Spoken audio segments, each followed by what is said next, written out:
Assalamualaikum warahmatullahi wabarakatuh. Al-Fatihah. A'udzu billahi minasyaitonir rajim. Bismillahirrahmanirrahim. Alhamdulillahi rabbil alamin. Arrahmanir rahim. Maliki yaumiddin. Iyyaka na'budu wa iyyaka nasta'in. Ihdinas siratal mustaqim. Siratal ladzina an'amta 'alaihim ghairil maghdubi 'alaihim waladdallin.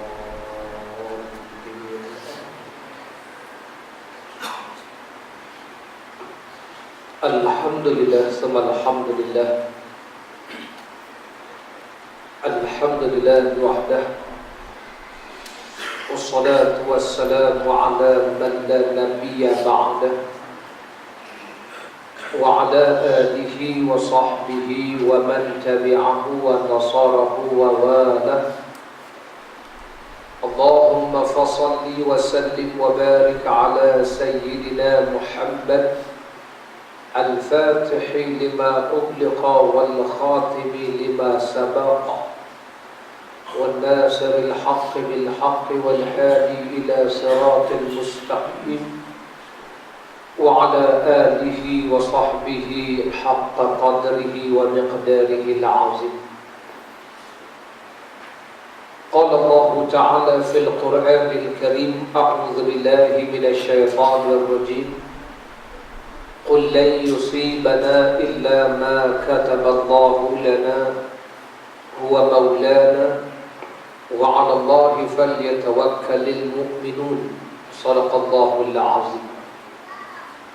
Sidang jamaah hadirin hadirat muslimin muslimat yang dirahmati Allah Subhanahu wa taala, pertama-tama dan selama-lamanya kita merafakkan setinggi puji dan syukur kepada Allah Subhanahu wa taala dapat bertemu pada malam ini.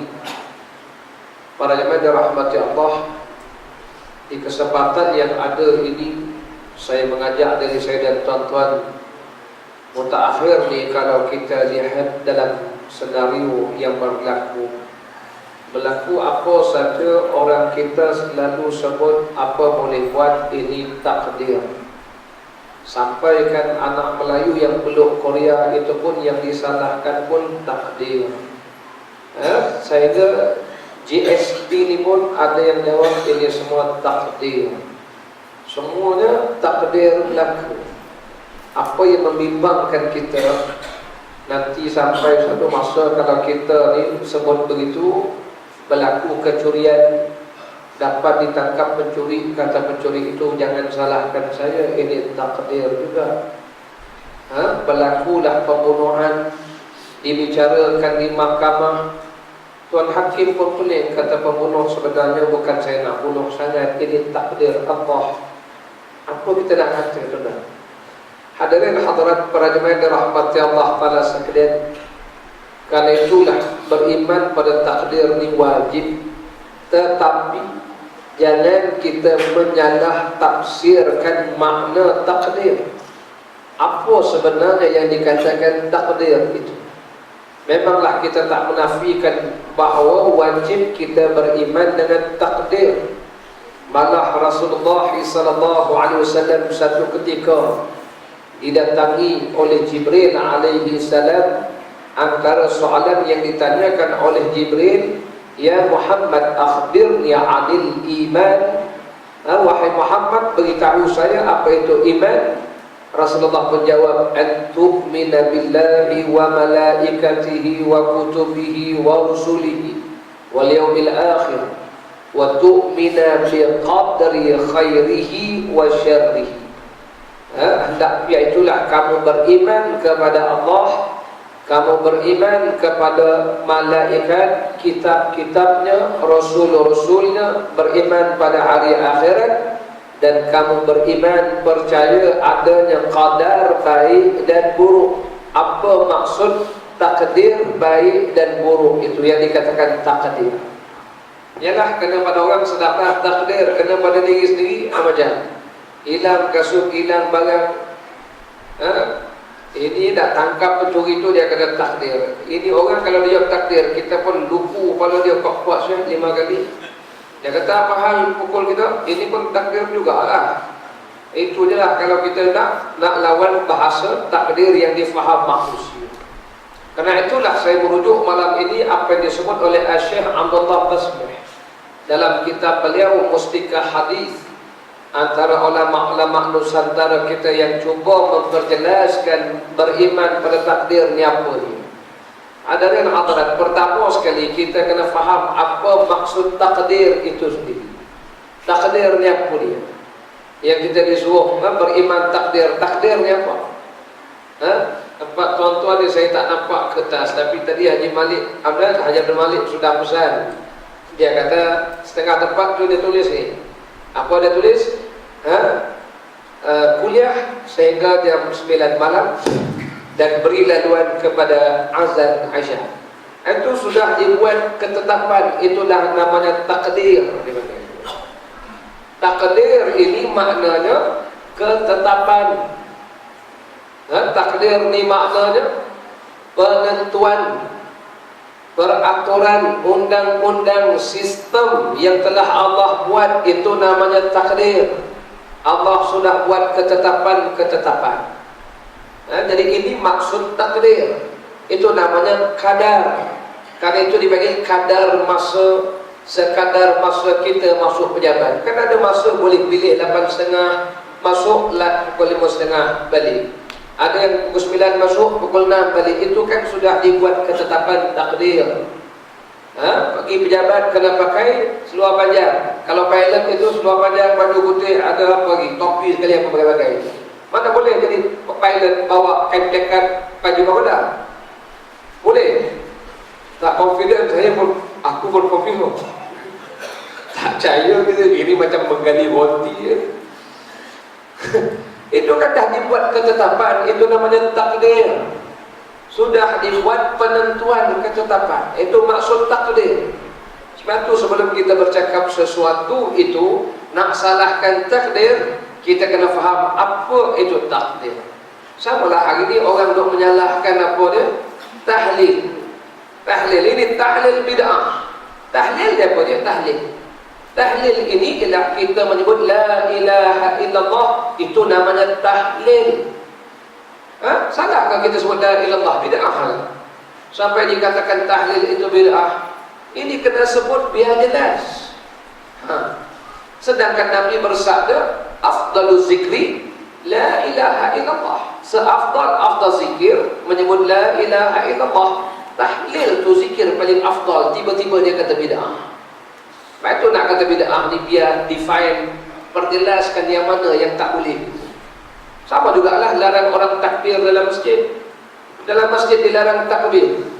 Lepas tu tak bilang Allahu Akbar, Allahu Akbar, itu takbir tu. Faham? Kalau tak boleh takbir, imam Nabi tidak akan awal lah. Paling banyak takbir imam lah. Nak sembahyang Allahu Akbar, takbir. Rokok takbir, nak sujud takbir, imam kena baca dulu mah.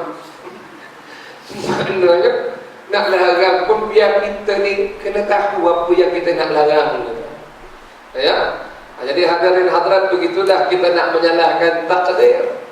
Takdirnya apa dia? Takdir ini maknanya penentuan, penetapan, peraturan, undang-undang, sistem yang telah Allah buat.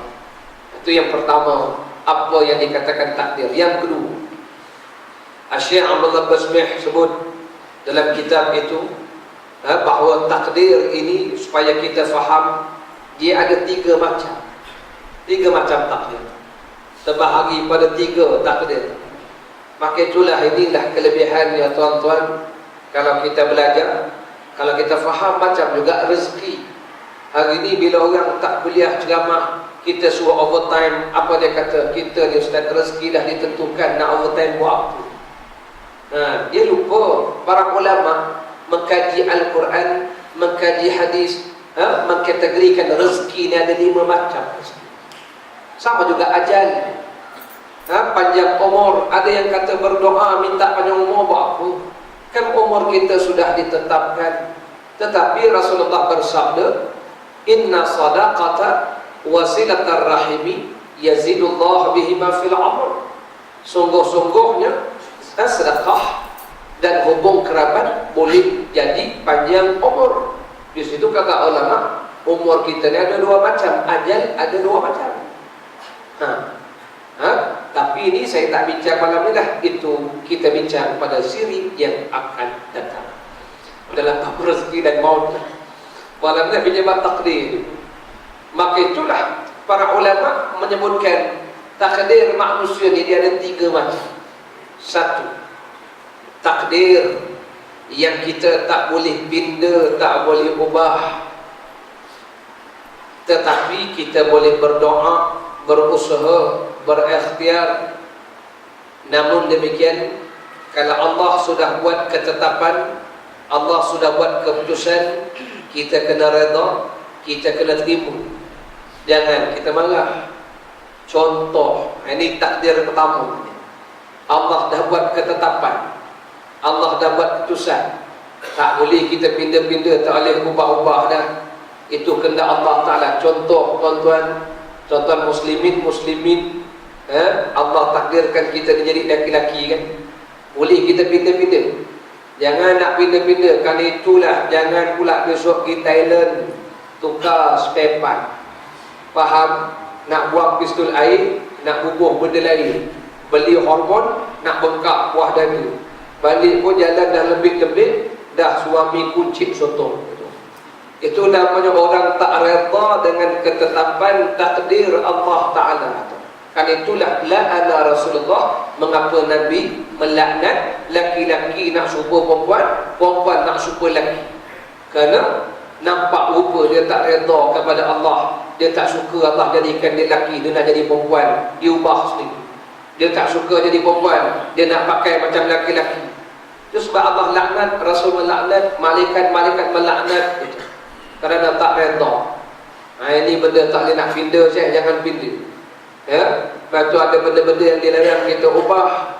Kejadian-kejadian ciptaan Allah Ta'ala ni, jangan kita nak pindah-pindah, kecuali untuk tujuan kesihatan. Kecuali untuk kesihatan. Macam umpama dulu ada sahabat yang berperang, hidung dia ni terputus. Jadi oleh kerana hidung dia terputus, maka berlaku masalah. Maka dibuat hidung palsu daripada besi. Oleh kerana besi ini menyebabkan, dipanggil cuaca yang menyebabkan gatal dan badai-badai, maka dibuat untuk dia hidung daripada emas itu. Walaupun lelaki haram menggunakan emas, untuk tujuan kesihatan dia haruskan syariat itu. Itu namanya, dia bukan nak ubah, tetapi kerana tujuan kesihatan tadi. Begitu juga hadirin hadirat, kita mengubah ni untuk tujuan kesihatan ni diizinkan syariat, kita apa. Ya, itu yang pertama. Dan takdir ni jangan kita ubah, jangan kita pindah. Itu ketentuan Allah, Allah dah buat keputusan dah. Terimalah. Jangan kita nak lawan perintah Allah, kehendak Allah Subhanahu wa Ta'ala. Kecualilah orang yang namanya khunsa. Khunsa ni biasa sebenarnya orang yang ada dua alat kelamin. Adapun yang dekat caukin itu bukan khunsa, itu bapuk syekh, bondan. Dia bukan dua alat kelamin, dia ada satu je alat. Dia itu dipanggil perempuan jadian. Orang macam tu lembut di luar, keras di dalam. Jangan main. Saya tobat tu tak percaya orang macam tu ya. Itu bukan lembut tu, itu dibuat-buat ni. Yang itu dia bukan khunsa. Khunsa ni orang ada dua alat kelamin. Bila ada dua alat kelamin, kalau berfungsi yang lelaki, yang perempuannya tak fungsi, maka hukum dia lelaki. Kalau yang berfungsi perempuan, yang jantannya tak fungsi, dihukum dia perempuan, dipanggil khunsa wadih. Maka soft dia, kalau dia perempuan, soft perempuan. Kalau dia yang fungsi lelaki, soft lelaki. Yang jadi muskil ni, yang jadi masalah, dua alat kelamin, dua-dua berfungsi. Kadang-kadang lelaki, kadang perempuan, kadang lelaki, kadang perempuan, maka hukum dia berubah-ubah. Yang ni pun tak boleh nak pindah-pindah dah. Nak macam mana dia kena redha. Kalau ada orang begini dalam fiqh, soft dia tak boleh duduk soft lelaki, dia tak boleh duduk soft perempuan. Sebab dia muskil, dia ada masalah sikit. Maka soft dia antara perempuan dengan kanak-kanak belakang. Celah tu dia duduk. Jadi kalau ada dia kan isyak, duduk situ, faham? Kalau ada dah tobat tak ngaku pun. para jemaah rahmat Allah yang ada dua alat dah. Itu dipanggil benda yang jarang berlaku lah, tapi ada, memang ada. Baik, itu takdir yang pertama. Tak boleh kita pindah, tetapi boleh kita berusaha, boleh kita berdoa, boleh kita berikhtiar. Tetapi kalau Allah dah buat keputusan, kita kena reda. Apa maksud boleh usaha je? Contohnya macam kita lah, nak kahwin ni usaha kan tak usaha, doa kan tak doa. Tak? Kita dah kahwin nak anak, usaha je, tak tidur malam kata orang. Usaha.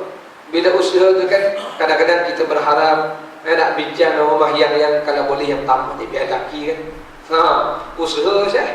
Usaha. Tengok dalam internet macam mana nak dapat anak lelaki, boleh kita usaha, tak salah. Malah ada petua-petua. Ada, saya doktor beritahu nak dapat anak lelaki ni bagaimana, tapi saya tak ingat. Sebab masa saya tahu tu anak saya dah 8. Itu yang saya buat tak tahu kan. Anak 8 pun doktor beritahu petua je. Tapi dah walaupun 8 saya 4 lelaki 4 perempuan okey ya. Ada kalau 8 lelaki demam kat kita. 4 lelaki 4 perempuan. Saya ingat doktor tu beritahu. Saya lupa, tapi boleh saya mak internet lah. Boleh tengok balik macam mana, tanya doktor pakar ni. Doktor-doktor ni beritahu, tak silap saya lah. Kalau nak anak lelaki ni, orang perempuan kita ni disuruh makan benda yang berdaging banyak sikit. Makan ikan, daging banyak-banyak. Kalau nak anak perempuan katanya makan yang sayur-sayuran banyak sikit. Allah Ta'ala alam, itu usaha lah, usaha. Boleh usaha. Tetapi ingat, walaupun kita usaha, tiba-tiba tak sepakat dengan kehendak kita lahir kat perempuan tadi, usaha nak anak lelaki. Saya ingat dulu masa ngaji pondok, Tok Guru pondok pun bagi petua. Dia kata kalau nak anak lelaki, tak silap saya dah naik kiri turun kanan gitu. Masa tu kita budak bujang mana tahu, buat tak tahu lah naik kiri turun kanan, kan naik tanggung rumah kiri turun rumah kanan. Dah tua pun tahu. Naik kiri turun kanan benda apa. Itu yang makna boleh usaha. Tapi ingat, walaupun kita berusaha, berikhtiar, berdoa, ya Allah biarlah anak ini anak lelaki, ya Allah biar anak lelaki sebab dah 6 anak lelaki. Harap ada. Dan 6 anak perempuan, harap yang ke-7 anak lelaki, takdir Allah yang ke-7 pun lelaki dan perempuan juga. Reda. Itu namanya ketentuan kehendak Allah, ketetapan Allah. Ayat ni kita boleh doa, boleh usaha. Sama jugalah dalam bentuk para super kita. Kita usaha nak bagi cantik, nak bagi kulit kita ni putih. Ada orang yang kaya-kaya sikit, dia makan obat-obat. Walaupun dia Jawa putih, kemudian dia kata dia makan tempe. Aku makan tak, tapi tak putih pun. Tapi tak apalah, usaha dia lebih je. Usaha kita kurang sikit. Jadi tak apa kan, takdir Allah. Kan dengan kehendak Allah, jadi cerah. Kita pun usaha juga. Belilah, kan oleh kerana kita bajet tak banyak, kita belilah apa nama tu, pemutih muka. Orang putih panggil apa? Whitening kan. Kita pun gosok. Doa ya Allah bagilah muka putih tak? Tak putih tak Syekh, tapak tangan dia yang putih. Jadi makna reda je. Reda kan. Itu namanya kehendak Allah. Kita dah macam mana kita usaha dah. Saya usaha nak bagi putih apa? Yalah, tak tahu mana tahap-tahap putih Brad Pitt cukup handsome tahap tu cukup kan. Paling tidak pun tahap Leonardo DiCaprio, hero film Titanic, okey. Tapi kita usaha macam-macam pun Allah takdirkan, kehendak Allah tu namanya Allah sudah tetapkan kita macam ni. Itu namanya redha. Ya, itu takdir yang nak kena faham. Takdir yang kita tak boleh pindah, walaupun kita boleh usaha, boleh doa, boleh ikhtiar. Begitu juga dengan soal kesihatan, begitu juga dengan soal ada rupa paras, bentuk tubuh. Kerana itu syarak melarang kita menghina paras, rupa, bentuk tubuh orang. Jangan hina. Ada marah orang tu dah lah bodoh, pendek, bantut, katik, boroi, mata sepet, hidung kembang, bibir tebal, ada rambut keriting, ada hati nak minang anak dara kita. Jangan. Itu kehendak Allah Subhanahu wa ta'ala pada dia. Kalau kita tak suka pun jangan menghina tubuh badan manusia, kerana itu bukan kehendak manusia, kehendak Allah Subhanahu wa ta'ala. Yang ini takdir yang pertama ni tuan kena faham. Kita tak boleh nak ubah setelah Allah buat ketetapan, Allah buat penentuan. Walaupun kita boleh berusaha, berdoa, berikhtiar. Dan kadang-kadang kita berdoa, berusaha tu, tuan-tuan, sedar tak sedar, sepakat dengan kehendak kita. Contoh, ada orang yang berdoa, ya Allah, biarlah anak yang pertama dan anak laki-laki betul-betul dapat anak lelaki, sujud syukur dia, sujud syukur dia, sembelih korban, sembelih akikah 2 ekor kambing. Itulah namanya sepakat. Tapi kalau tak sepakat dengan kehendak dia, dia kena ingat itu kehendak siapa? Kehendak siapa, tuan-tuan? Kehendak Allah. Sama juga dengan soal kematian. Kita sendiri kalau ikut kehendak kita, kita tak ada lagi Tuan Guru Menteri Usaha Kelantan tu meninggal tu. Biarlah kalau Tok Guru nak meninggal pun lepas pasma selesai itulah. Tapi apa boleh buat? Itu kehendak siapa? Kehendak Allah Subhanahu wa taala. Jadi kita perlu redha. Inilah yang Nabi sebut dalam sepotong hadis, ajaban li amril mu'minin, amat menakjubkan urusan orang beriman. Apa makna ajaban? Maknanya amazing, amat menakjubkan orang beriman ini. Bila Allah Ta'ala takdirkan sesuatu itu menepati kehendak dia, syakara, dia bersyukur. Tetapi bila Allah takdirkan sesuatu itu, Allah timpakan pada dia musibah, tak sepakat dengan sebagaimana kehendak dia, sabara, dia sabar dan reda. Apa sabda Nabi? Ajaban, ini orang memang menakjubkan. Jadi kita tidak masuk golongan ini, golongan orang beriman yang faham makna takdir ini. Takdir yang pertama yang kita tak boleh pindah, tak boleh ubah. Walaupun kita boleh berdoa, berusaha dan berikhtiar. Bila Allah dah buat keputusan, kita kena ingat ini kehendak siapa? Kehendak Allah Ta'ala. Ya. Lepas tu tadi Tuan Haji balik tanya, Ustaz masih solo ke dah tua? Masih solo lagi, tuan-tuan. Apa boleh buat berdoa siang malam, tuan-tuan kan? Ini kehendak Allah Ta'ala lah. Jadi kita kena redha. Lepas tu saya pesan anak-anak saya pun, jangan marah apa yang berlaku. Ini semua bukan kehendak kita. Kalau ikut kehendak kita lain, ini kehendak Allah Subhanahu wa taala. Baik, itu yang pertama. Takdir yang kedua. Takdir yang kedua, hadirin hadirat, takdir yang disebutkan wujud dalam diri kita. Wujud dalam diri kita yang kita kena akur dan terima. Tetapi hendaklah kita patuhi syariat agama Allah. Patuh syariat. Para jemaah rahmati Allah, yang kedua ni, apa maksudnya takdir yang wujud dalam diri kita? Para jemaah rahmati Allah, kita ingat dan kita kena selalu ingat, makhluk di dunia ni tak banyak. Makhluk dunia ni tak banyak. Kalau saya tanya tuan-tuan ingat makhluk di dunia ada berapa? Ada 5 kategori dia makhluk atas dunia. Di luar dunia ni makhluk yang Allah buat lagi banyak. Di luar dunia. Di luar dunia ni ada arash, kursi, lauh mahfuz, ada pen, kolam yang menulis di lauh mahfuz, ada kolam-kolam Nabi, ada syurga, neraka, hurul ain, bidadari, ada macam-macam kat luar dunia. Dalam dunia ni makhluk Allah buat 5 kategori yang tak banyak. Pertama, yang Allah jadikan di dunia ni malaikat. Yang kedua, manusia. Yang tiga, jin.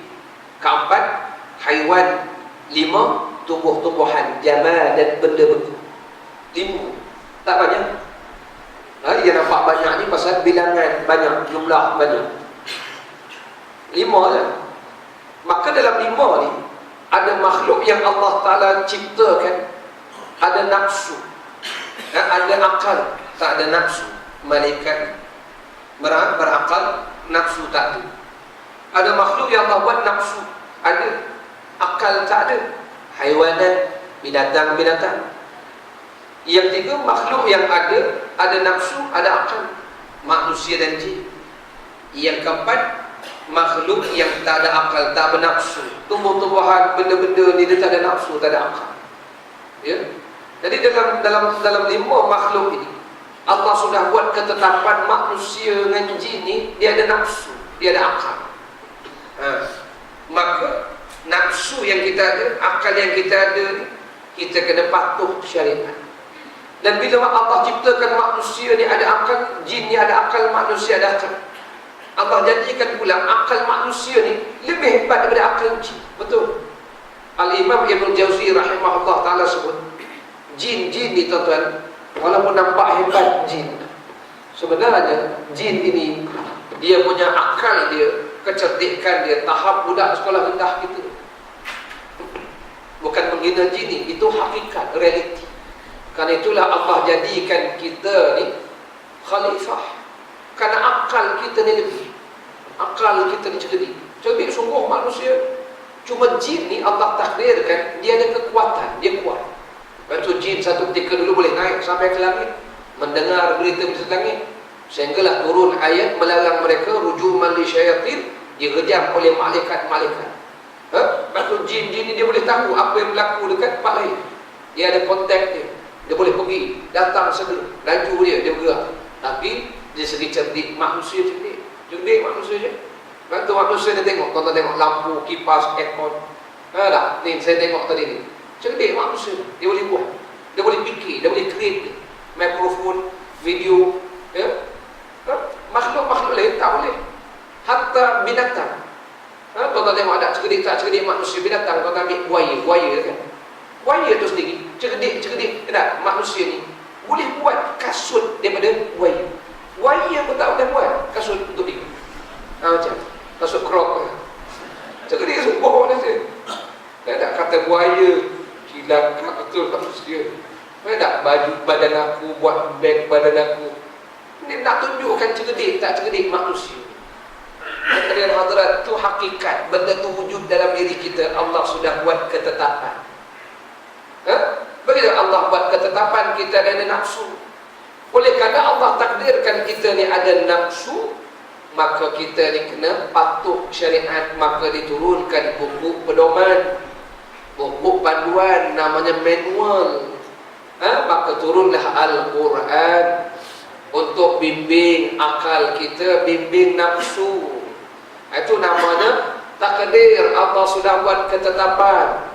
Kena ikut buku panduan tu, kena ikut buku pedoman tu. Kalau tak faham, rujuk dalam hadis Nabi SAW. Kalau tak faham juga, rujuk kepada ijma'ul ulama. Kalau nak faham lagi, rujuk kepada al-qiyas. Itu sebabnya kita ni kena ada pedoman, dipanggil panduan ataupun buku pedoman yang primary, yang asas Al-Quran, As-Sunnah, Ijma' dan Al-Qiyas. Ini empat ini dipanggil sumber sekunder untuk kita memahami macam mana nak pimpin nafsu dan akal kita ni duduk atas dunia. Barulah namanya kita faham takdir. Itu ketetapan Allah dah buat. Contoh apa ni yang kita katakan kita ni kena terima. Jangan kita nafikan kita ni nafsu. Kena terima wujud dalam diri kita nafsu.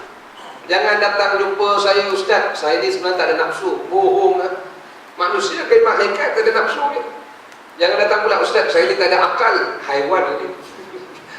Itu hakikat kita ni ada nafsu, ada akal. Tetapi barang diingat, nafsu kita tu kena patuh dan ikut syariat. Contoh, kita ni ada nafsu nak makan, ada nafsu nak minum, ada nafsu nak kahwin, ada nafsu nak memuaskan seks, ada nafsu nak jaya, nak kaya, nak bahagia. Semua kehendak nafsu kita ni macam-macam ada.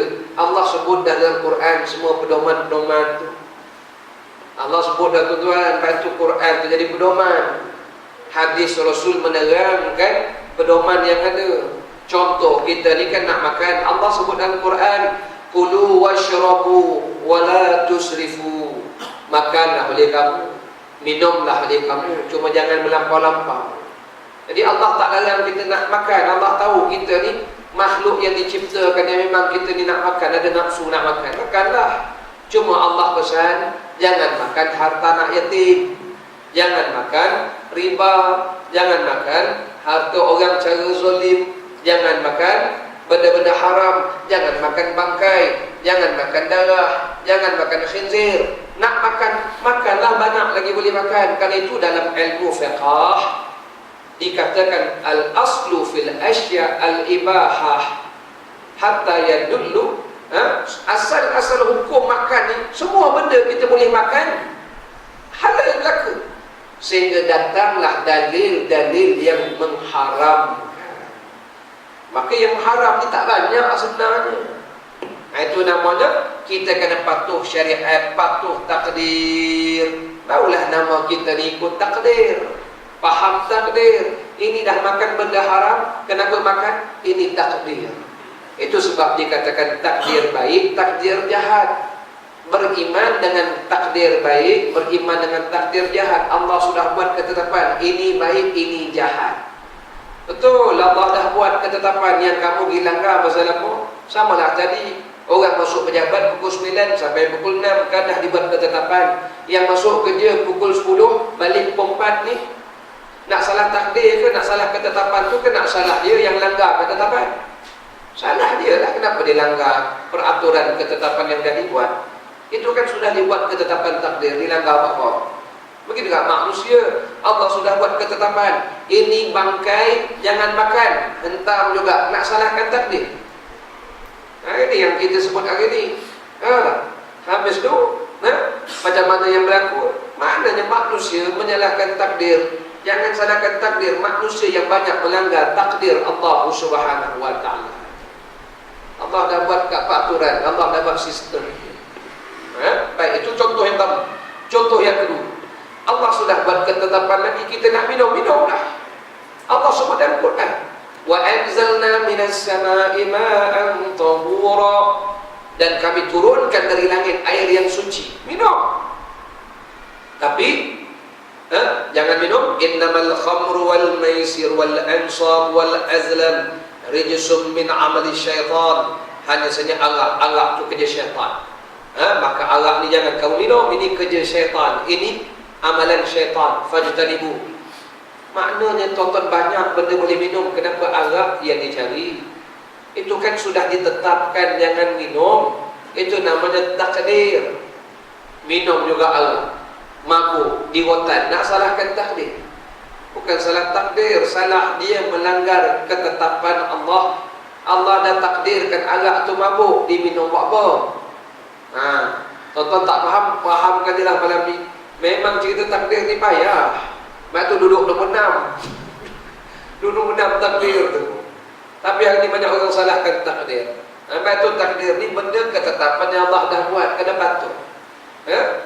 Itu namanya, kalau kita patuh kehendak Allah Ta'ala, tak adalah yang mabuk-mabuk. Itu namanya kita ada nafsu. Allah tahu kita ada nafsu, bukan Allah tak tahu. Jadi Allah buat peraturan, mana boleh, mana tak boleh. Sama jugalah kereta Jepun, kereta mana-mana pun kan dah dibuat manual dia. Ini kereta pakai petrol, jangan bubuh diesel. Hentam diesel juga. Kalau jam enjin, nak salahkan orang buat kereta? Salahlah orang yang tak ikut manual tu. Sama jugalah Allah Ta'ala buat yang manual, ikutlah. Tiba-tiba rosak diri itu, ini dah hancur alam, ini alam. Nak salahkan takdir, salahkan orang yang langgar ketetapan Allah. Sebab itu dikatakan kita kena beriman takdir baik dan jahat. Ini ada dah Allah buat, ni kita kena iman. Allah sudah tetapkan benda tu. Ini namanya beriman dengan takdir. Boleh yang kedua. Contoh lagi, biar tuan-tuan faham contoh-contoh ni. Nak makan, nak minum, Allah sebut nak makan, nak minum. Allah sebut mana boleh makan, mana tak boleh makan. Allah dah sebut. Rasulullah pun dah terangkan. Waktu kita mengaji fiqh, nak tengok mana halal, mana haram, mana boleh, mana tak boleh. Nak minum. Allah pun dah tunjuk mana boleh minum. Nabi pun dah sebut yang mana haram. Macam mana nak tahu benda tu arak? Nabi sebut kullu muskirin khamrun wa kullu khamrin haram. Tiap-tiap benda mabuk, araklah dia. Tak kira dibuat daripada apa pun, kalau dia mabuk, maka sifatnya mabuk, itu namanya arak. Tiap-tiap arak haram. Jelaslah. Jadi itu ketetapan, itu takdir yang Allah dah buat. Kemudian ada contoh lagi. Kita dah ada perasaan nak kahwin kan? Tak boleh nafi je. Tuan-tuan tak ada perasaan. Tengok muka pun kita tahu je. Kita nak kahwin. Allah sebut dalam Quran, fankihu ma qabalakum minan nisa masna wa thulatha wa ruba'. Ini orang perempuan bertenang sikit lah ni. Ayat ini maknanya Allah berfirman, nikahlah olehmu, nikahlah 9 kamu nikah, 2, 3, 4, nikah. Tetapi wa in khiftum alla ta'dilu fawahidah. Tapi kalau kamu takut tak boleh adil, 1 cukuplah. Sebab itu Allah buat ketetapan, kalau tak boleh adil, berapa? 1 kak. Apal tu kak? Kalau tak boleh adil, 1. Itu sebabnya kalau tak boleh adil 1, tiba-tiba nak 2 juga, dah tahu tak adil, nak 3 juga. Itu pasal porak-peranda kerana melanggar takdir. Tak faham tak faham? Azan dulu bagi meredakan keadaan. Wallahu ta'ala a'lam.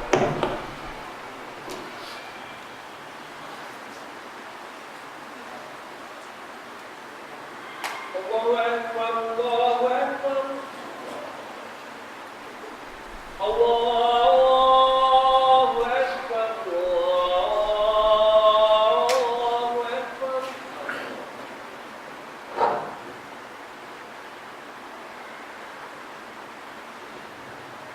Asyhadu an la ilaha illallah.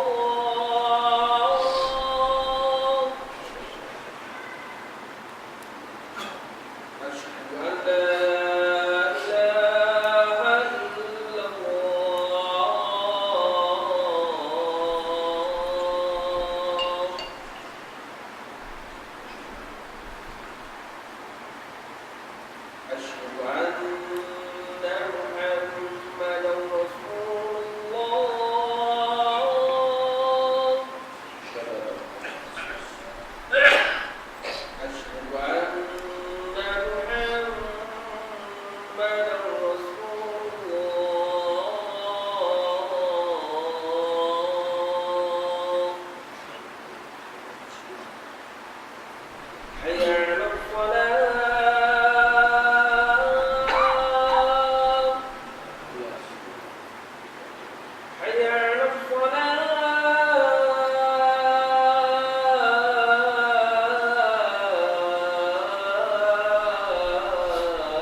Sidang jamaah hadirin hadirat muslimin muslimat yang dirahmati Allah Ta'ala sekalian, kita membincangkan soal takdir ini.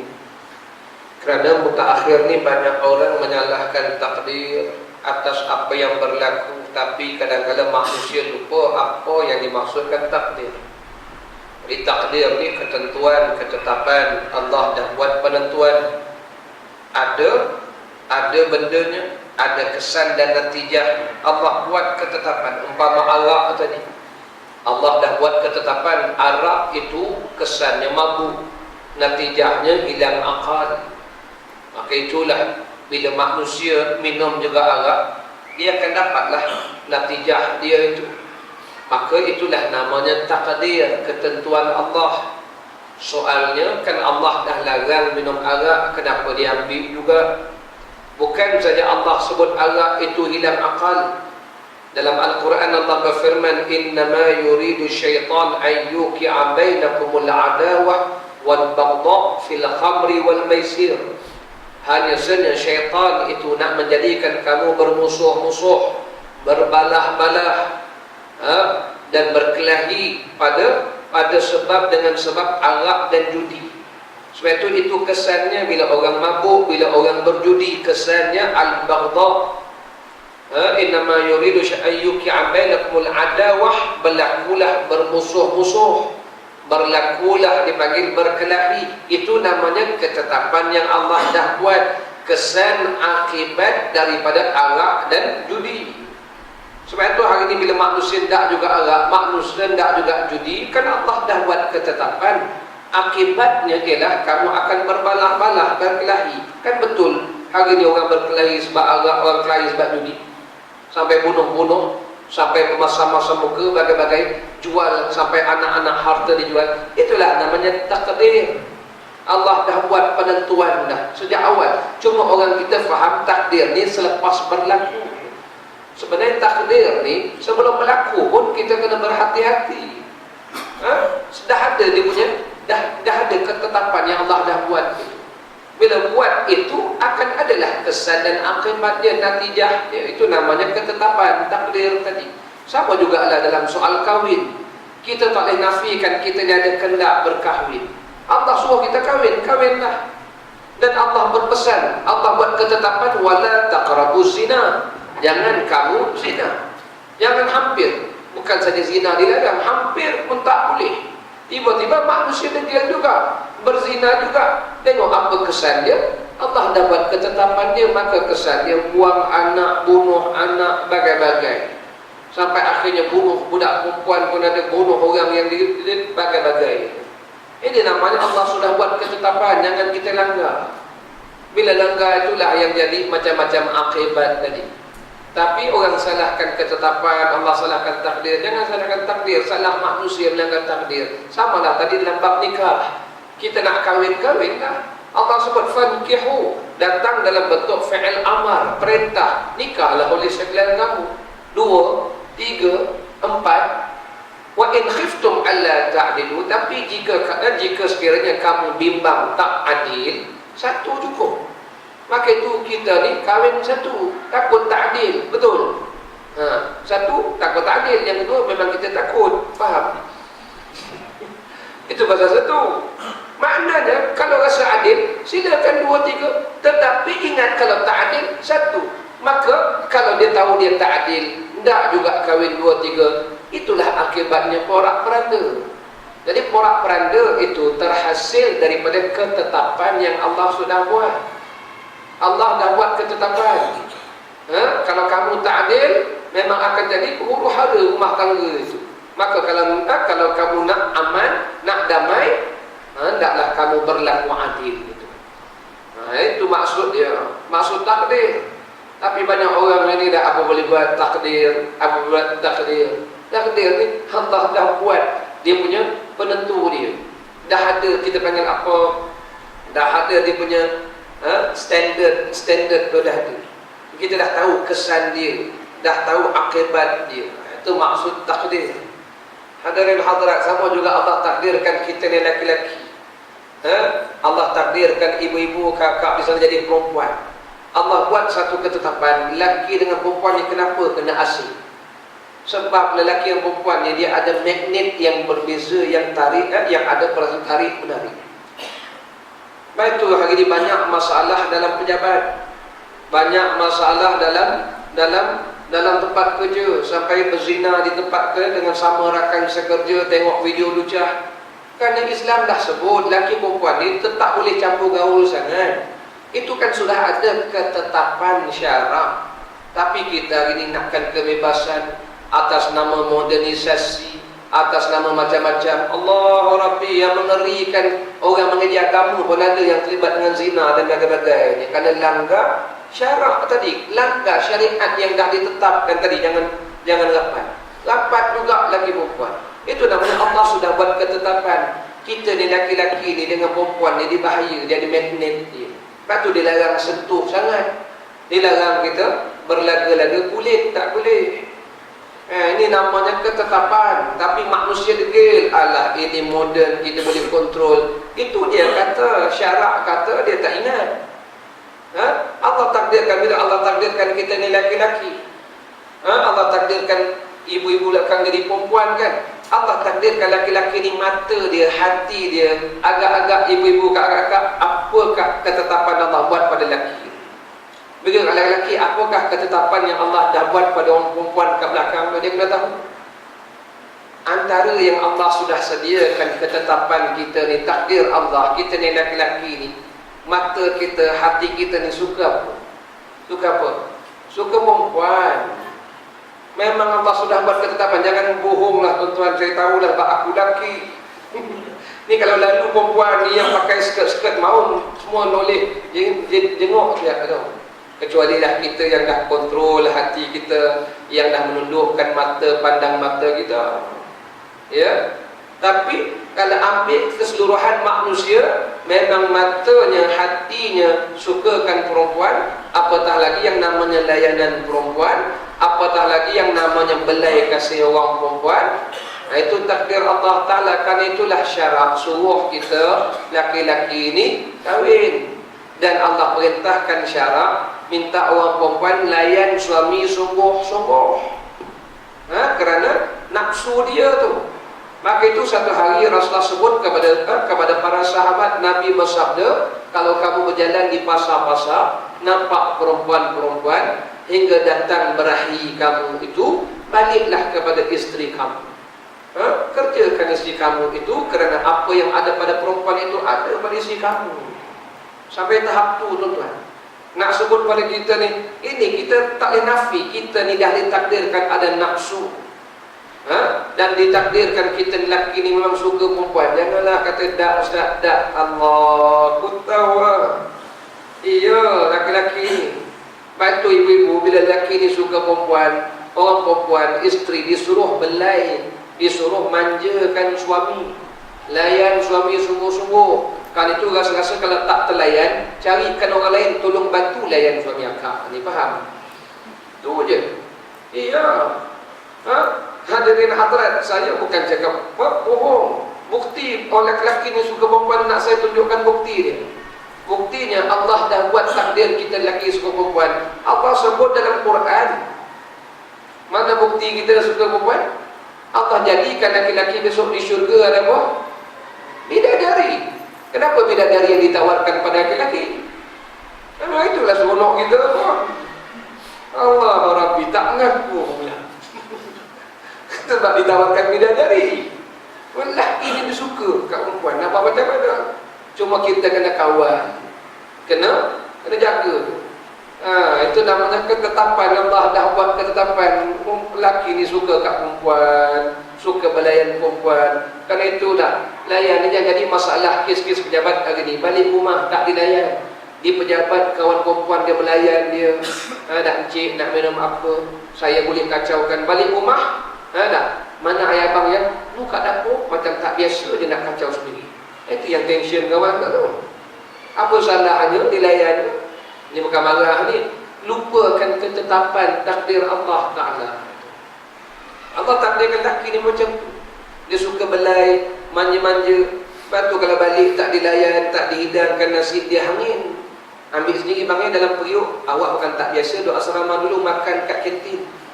Dia kira duduk asrama pula. Itu yang suka duduk kedai tom yam tu. Kedai tom yam tu layanan istimewa. Abang nak makan gapo lah abang. Oh ya kau le. Hidang lagi, pinggan kaca lagi. Padahal masak tom yam tu serupa dengan bini kita ada masalah. Kenapa? Kerana layanan, belayan. Saya ni bukan apa minta hari ni orang perempuan balik layan suami balik semula lah. Itulah kes, banyak kes rumah tangga hari ni kalau orang lupa ketetapan syariat. Kan itu cerita laki-laki ni disuruh dilayan oleh isteri sampai ke peringkat satu hari Fatimah Az-Zahra tanya Rasulullah, atau Aisyah tanya Rasulullah, siapa calon syurga? Nabi tunjuk pada seorang perempuan. Jadi pergilah tengok, tak ada amal apa pun, cuma amalan dia satu je. Bila suami ni nak balik, pakai cantik-cantik, sediakan air segelas, bawa rotan satu.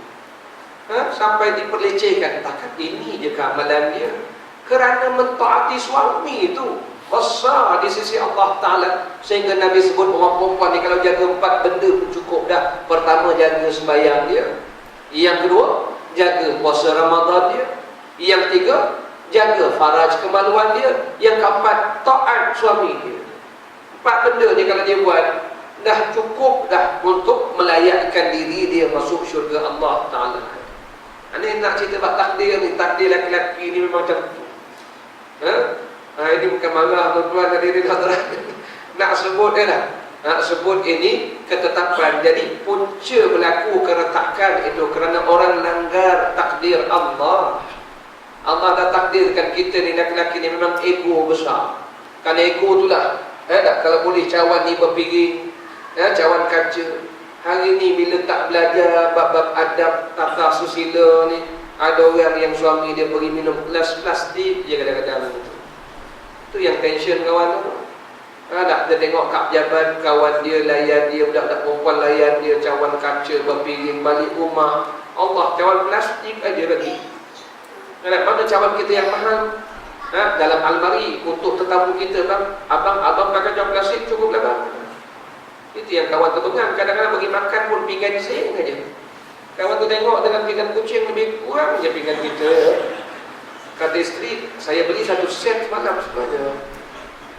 Isteri yang marah. Itu yang pergi kedai tombiam pinggan kaca, saya faham. Itu bagian lelaki lah. Untuk orang perempuan ingat, ya, bukan saya nak salahkan perempuan. Tak semua perempuan macam tu. Tapi ada yang jadi begitu. Kerana inilah dia bagi melanggar ketetapan, dan itulah natijahnya porak-poranda. Itu namanya takdir. Allah sudah buat ketetapan macam ni. Begitu kan lelaki kena tahu apa yang Allah sudah jadikan kepada perempuan. Perempuan yang Allah takdirkan apa ada pada dia. Selain orang perempuan yang ada nafsu, orang perempuan ni mata dia, hati dia sukakan apa? Allah takdirkan orang perempuan dia sukakan keindahan, kecantikan, sukakan kepada perhiasan. Ya, pada orang perempuan diberi pakaian syurga. Di dunia lagi diberi pakai emas. Di dunia lagi orang perempuan diberi pakai sutera. Padahal itu pakaian ahli syurga. Kan itu kesukaan orang perempuan. Maka itulah jangan marah kalau orang perempuan nak beli itu, nak beli ni. Dah memang suka macam tu dah. Macam mana Allah takdirkan jiwa dia begitu. Tengok orang perempuan kalau pakai baju tu. Pakai baju dah. Ni kalau tudung tak matching dengan baju ni, sanggup tak pergi kerja, ambil MC pun tak apa. Pasal apa ni? Baju dengan tudung tak matching. Tengok laki-laki, ada kisah baju matching tak matching. Kain blanket warna hijau, baju warna oranye, ada kisah. Contoh ya. Sampai orang perempuan tengok tak matching bang, kata suami dia ada bang kisah. Asal sah mayang sudah. Takkan kain hijau baju oranye bang, ini penyokong Cameroon tahu. Selama jauh lagi hutang baju untuk kata mana. Tak kisah pun rasa kancing sudah. Allah Rabbi. Itu sebabnya Allah takdir kaum perempuan kita sama dah kita buat kenduri pun, buat kenduri kahwin. Kata tak kenduri kan. Kita lelaki fikir kemah berapa? 5. Tak meja berapa? Kursi bayar ada fikir warna apa kemah, warna apa atas meja. Ni orang perempuan kita lah semua buat kerja tau. Bunga telur, bunga mangga. Yang aku tahu anak aku nak kahwin, esok nikah sah. Sudah. Ada salam gauk masuk poket. Ada. Tu je bunga telur warna apa berapa banyak. Ada. Orang nak matching tak matching, tak tepat sirih junjung, itu semua kita tak fikir lah. Itu sebab Allah takdir kaum perempuan ni jiwa dia halus. Ada. Dia ada suka keindahan, dia sukakan kepada kecantikan. Maka orang lelaki kena layan orang perempuan dengan segala kecantikan dan perhiasan. Belikan perhiasan-perhiasan. Dan baik, jangan marah dia nak beli perhiasan, kecuali benda-benda yang tak mampu. Janganlah. Itu je. Ada maksud saya begini, maksud saya. Tuan-tuan, mutakhir ni kita ingat berlaku kes murtad. Dan yang dimurtadkan ni antaranya anak-anak muda, remaja-remaja. Tuan-tuan tahu macam mana anak-anak muda kita dimurtadkan di kalangan wanita lah khususnya. Kalangan lelaki tak beramai sangat, perempuan. Kawan saya ni, baru ni saya forum dengan dia, takdir Allah. forum dengan dia. Saya tanya dia, berapa ramai penghuni rumah pemulihan dia tu, pemulihan akhlak dia. Dia kata ada lebih kurang 600 orang Ustaz. Ramai 600 orang.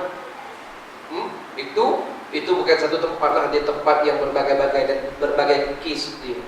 Dan bukan semua budak yang baik-baik, macam-macam masalah. Cuma saya nak tanya, dia berceritalah kes macam mana murtad ini. Antara kes yang ditangani ialah kes anak Melayu yang cuba dimurtadkan. Jadi mereka ni nak dipulihkan balik akidahnya. Akhirnya setengahnya balik pangkal jalan. Mereka cerita, tuan-tuan ada sebab apa mereka ni boleh masuk dalam golongan-golongan yang nak dimurtadkan ni. Tuan-tuan saya tak percaya. Oleh kerana jiwa perempuan ni, jiwa sukakan kepada kecantikan, keindahan, maka golongan-golongan ini menggunakan lelaki-lelaki yang kacak-kacak. Memang perempuan ni kalau tengok cantik, memang betul dia mudah terpesona. Sebab tu tengok Elvis Presley dah macam mana perempuan gilakan Elvis dulu. Orang tengok Elvis pun orang dah hysteria. Dengar suara Elvis pun ada yang jatuh pingsan. Elvis Presley ni orang gila kejar sampai sanggup serah darah pada dia kerana cantik dan kacak dia. Dia tak sempat petik jari, perempuan datang berdua. Yang kita ni petik jari, seorang-seorang lari tinggalkan kita ya. Punya tak ada harga rupa. Itu memang realiti yang perempuan dia sukakan kepada kacak, handsome, betul. Saya dulu ustaz, saya pernah menguruskan ceramah Haji Malik, saya uruskan ceramah di pejabat. Saya pun heran tengok perempuan ni. Kalau ustaz tu kacak, handsome, muslimat muslim.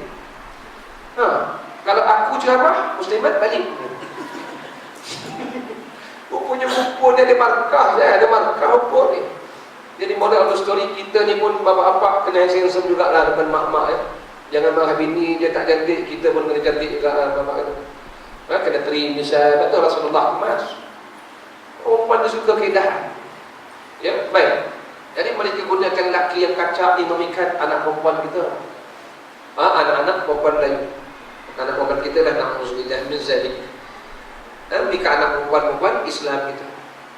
Jadi bila budak ni terpikat dengan rupa paras, dia nak berkawan, mula nak kawan. Akhirnya diumpan dengan perhiasan-perhiasan. Itu memang kesukaan anak perempuan. Sudah diberi perhiasan macam-macam, kemudiannya diumpan pula dengan hiburan-hiburan, dibawa berjalan. Mereka ni ada fun yang besar, ada dana dia bawa anak-anak kita muda pergi, dia bawa budak-budak ni pergi berhibur, ting Highland, semua ada je lah, merry go round yang tak mampu kita buat. Baik, bawa pergi melancong. Masa tu dia tak rosakkan lagi anak dara, sehinggalah bila sudah betul jatuh cinta dengan bahasa yang indah, bahasa cinta, bahasa bunga ni, hadirin hadirat, betul lah kata orang Melayu, terhutang budi, tergadailah budi. Tanpa diminta, anak-anak dia menyerahkan diri. Dahsyat. Maksud saya, oleh kerana Allah takdirkan orang perempuan disukakan kecantikan dan keindahan, perhiasan. Maksud saya, jangan lupa kita ni anak-anak dara yang kita ada di rumah.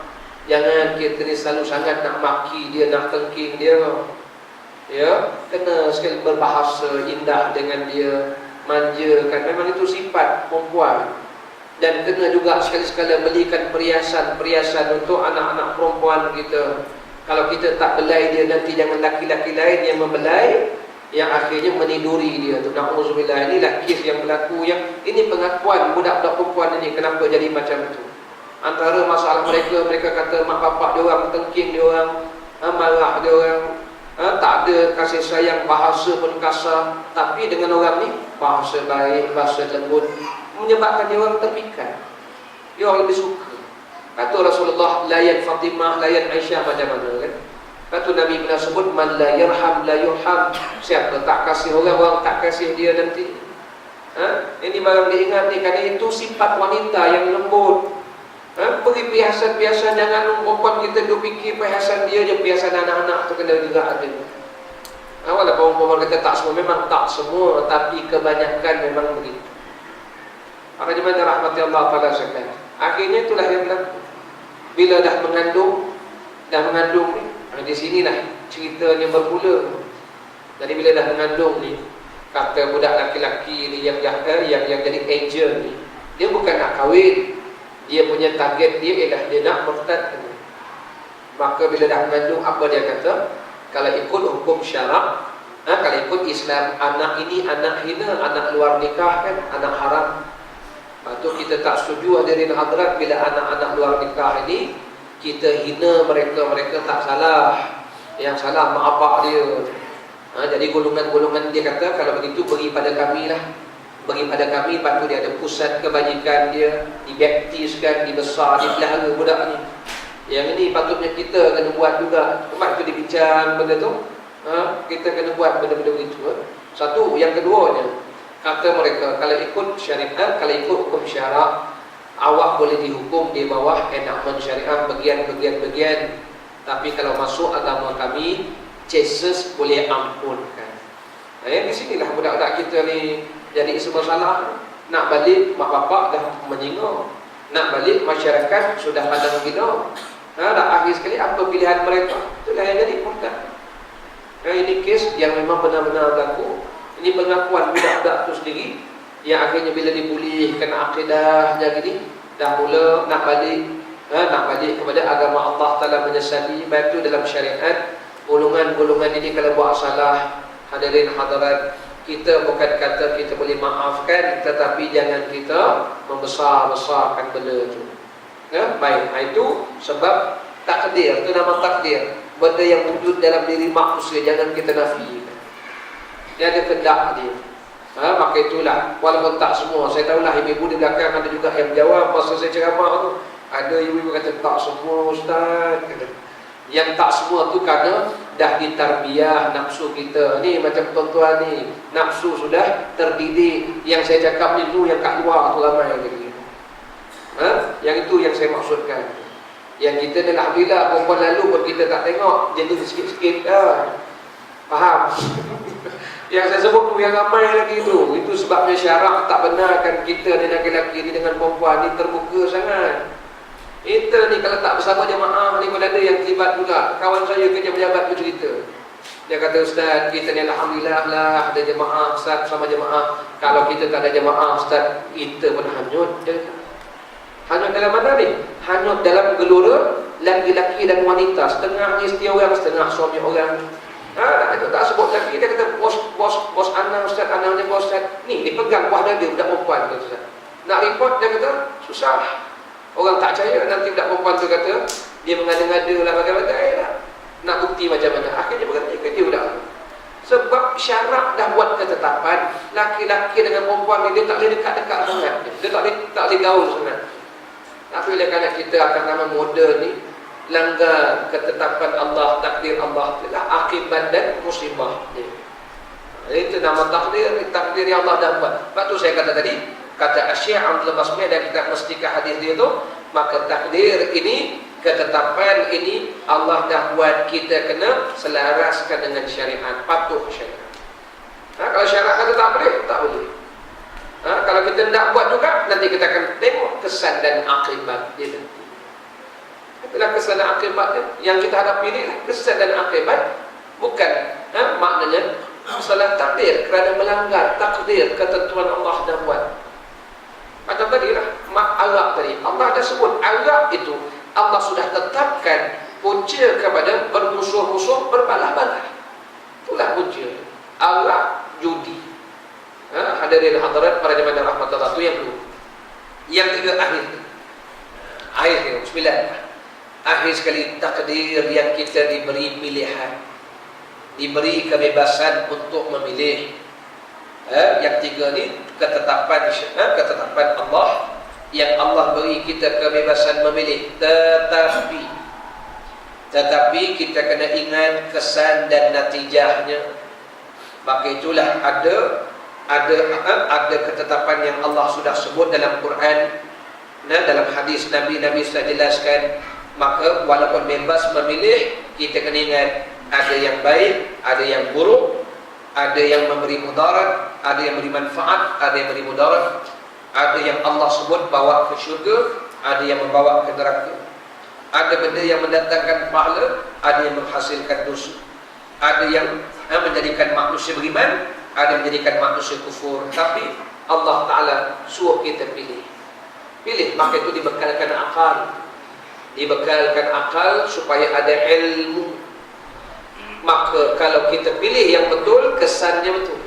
Pilih yang salah, kesannya salah, buruk, maka jangan salahkan Allah. Allah dah beri kita akal untuk memilih. Kalau pilih yang baik, Allah berfirman, laha ma kasabat. Kalau pilih yang buruk, wa alaiha ma kasabat. Oleh kerana kamu pilih yang baik, maka bagi kamu pahala atas apa yang kamu usaha itu. Oleh kerana kamu pilih yang buruk, wa alaiha, maka atas kamulah kena tanggung apa yang buruk yang kamu pilih itu. Kamu kena tanggung. Jadi jangan salahkan syaitan, jangan salahkan Allah kalau dihukum neraka.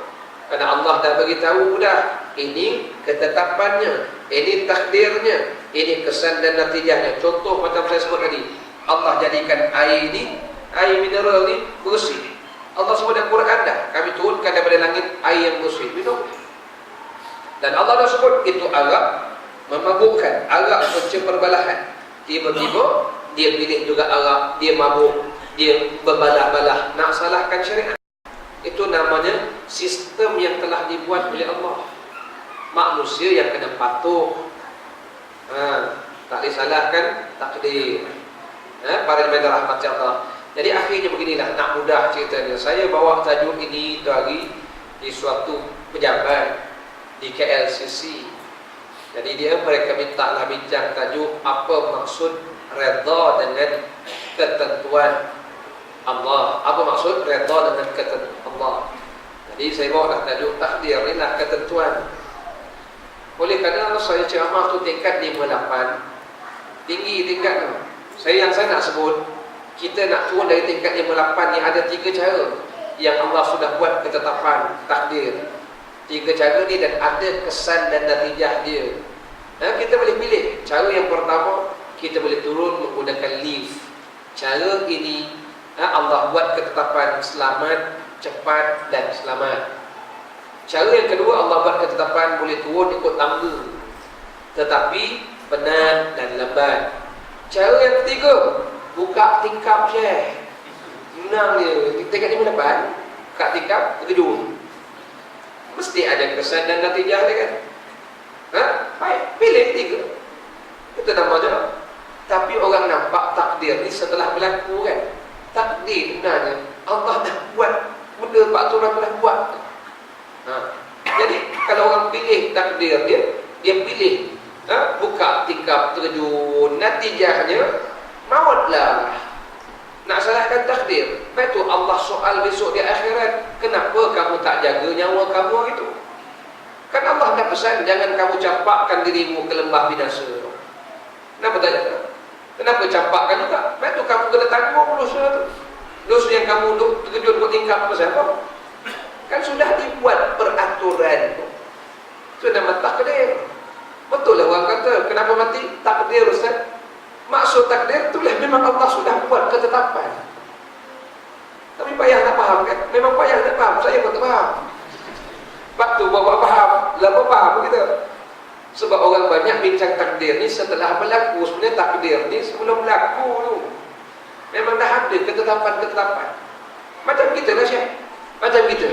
Ada orang tanya, kenapa tak ada anak? Takdir Ustaz, nak macam mana? Memanglah Syekh takdir. Apa ada takdir? Yalah, tak kahwin, nak ada anak macam mana? Itulah Allah dah buat ketetapan.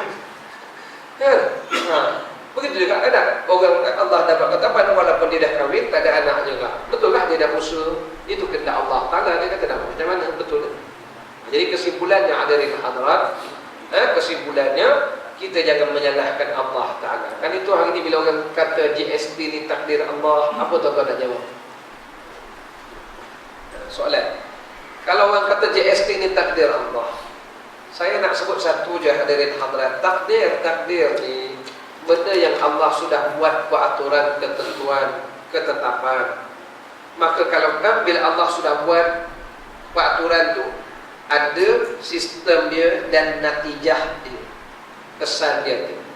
Macam arak tadi, Allah sudah buat ketetapan arak itu kesannya mabuk. Lepas tu disuruh tinggalkan arak. Riba kesannya Allah dah sebut, Nabi dah sebut dah kesan-kesan riba. Lepas tu kita disuruh tinggalkan riba. kesan daripada bercampur gaul. Kita nampak dah kesan dia hari ni. Itu namanya Allah dah buat takdir. Jadi apa yang berlaku ini adalah memanglah ketetapan yang Allah dah buat, tapi bukan salah Allah, salah manusia. Dia pilih takdir yang salah. Karena itu akhirnya Sayyidina Umar Al-Khattab satu hari musafir sampai ke satu kampung, satu kawasan. Kawasan itu dilanda ta'un. Kawasan itu dilanda ta'un. Kalau tempat ta'un ini, orang dalam tu kena kuarantin untuk dia keluar. Itu sistem yang Rasulullah dah ajar gitu. Yang masuk untuk dia keluar, yang dalam tu untuk dia keluar, kuarantin. Karena takut merebak. Jadi bila Sayyidina Umar sampai, belum masuk lagi. Sayyidina Umar buat keputusan tak mahu nak masuk kampung itu, kerana kampung itu diserang ta'un.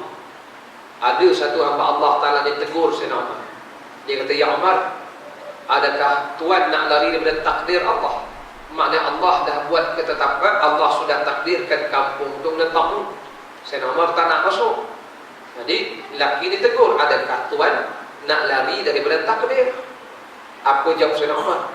Kata Sayyidina Umar, "Saya lari dari satu takdir menuju ke takdir yang lebih baik tadi." Itu menunjukkan memanglah Allah sudah buat ketetapan.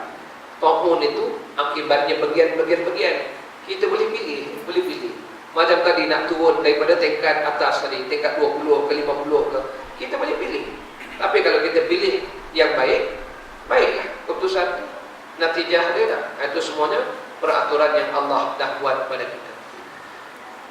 Soalan, Ustaz, wanita mengharapkan suami soleh untuk mendidik dan menjadi ketua yang berjiwa kekeluargaan. Ambil berat, ambil tahu, tunjuk kasih sayang juga, jangan banyak komplain. Apa lagi ni? Baru dapat isteri solehah, baru aman. Suami tundukkanlah mata, jangan salahkan isteri kerana kelemahan diri sendiri. Ini soalan ke dua perasaan? Ini dua-dualah, soalan dan meluahkan perasaan. Betul.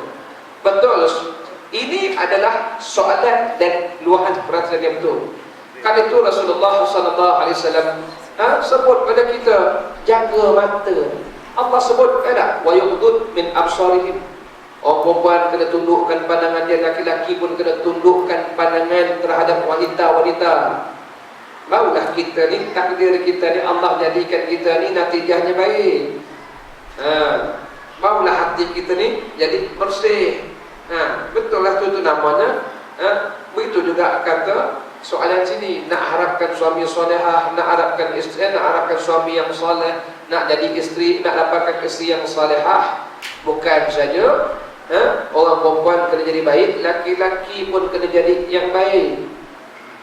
Nak jadi ketua, maka itulah kita kena jaga akhlak kita, jaga semua. Macam juga tadi saya kata, sebab Allah dah buat sistem, lepas tu kita kena balik tengok macam mana Rasulullah hidup.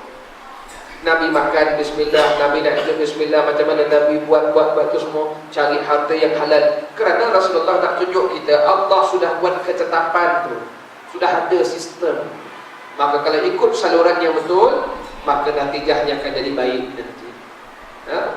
Itulah maknanya, bukan saja orang perempuan, laki-laki pun sama-sama kena juga jaga. Maka itu dilarang kita makan hasil rasuah. Nanti akan memberi kesan, dia ada kesan dia. Sebab itulah namanya takdir. Allah sudah buat ketetapan. Tapi beberapa orang kita yang ambil berat, jadi itu sebabnya kita ni nak kena jaga. Apa juga tadi akhlak kita. Hadirin hadirat, betul Allah suruh kita sembahyang. Cuma saya tak sebut tadi dah, Allah dah buat ketetapan. Macam kita tadi, Allah nak kita nak jadi orang berjaya kan. Allah tak larang kita nak jadi orang berjaya. Tengok ada Allah sebut dalam Quran, nak jadi orang berjaya ni kan ada sistem dia. Qad aflahal mu'minun alladhina hum fi salatihim khashi'un. Sesungguhnya berjayalah orang beriman. Siapa dia orang beriman yang berjaya? Orang yang khusyuk dalam sembahyang, orang yang jaga amanah, orang yang menunaikan janji. Ini surah Al-Mu'minun tu ayat pertama sampai 10 Allah sebut ciri-ciri orang berjaya. Itu Allah dah sebut kesan dia. Allah sebut nak berjaya, ini cara dia. Sembahyang khusyuk, sembahyang jaga. Wa ala salawatihim yuhafizun, jaga sembahyang. Maka itulah bila kita jaga sembahyang, Allah takdirkan kepada kita takdir yang baik, berjaya dunia, berjaya akhirat. Tiba-tiba dia pilih tak nak sembahyang, Allah sudah buat satu takdir yang lain. Orang tak nak jaga sembahyang, apa takdir yang Allah dah buat? Allah sebut dalam surah apa dia? Ara'aital ladzi yukadzibu bid-din itu. Fawailul lil musallin alladziina hum an salatihim sahun. Neraka orang yang lalai terhadap sembahyang, bukan lalai dalam sembahyang, terhadap sembahyang lalai. Sembahyang tak jaga, sembahyang main-main, sembahyang ikut suka hati. Jadi maknanya ini namanya ketetapan. Jadi orang jaga sembahyang ini ketetapan yang Allah dah buat, dia akan berjaya dunia, berjaya akhirat. Tiba-tiba dia pilih tak ada sembahyang, Allah sudah buat satu lagi ketetapan. Ketetapannya ialah orang begini neraka lah besok. Jadi jangan salahkan takdir. Takdir ni ialah ketetapan yang Allah sudah beritahu. Jadi kitalah pilih. Jadi pilihlah takdir mana yang kita nak. Itulah namanya dipanggil takdir Allah Subhanahu wa taala. Jadi cerita GST tadi itu, saya tak tahulah nak sebut bagaimana. Cuma apa yang saya nak sebutkan, bahawa kita bimbang kalau benda itu menyalahi syariat, dia akan ada kesan yang negatif dia. Kerana itulah penentangan kita tidak sebagaimana golongan-golongan lain menentang.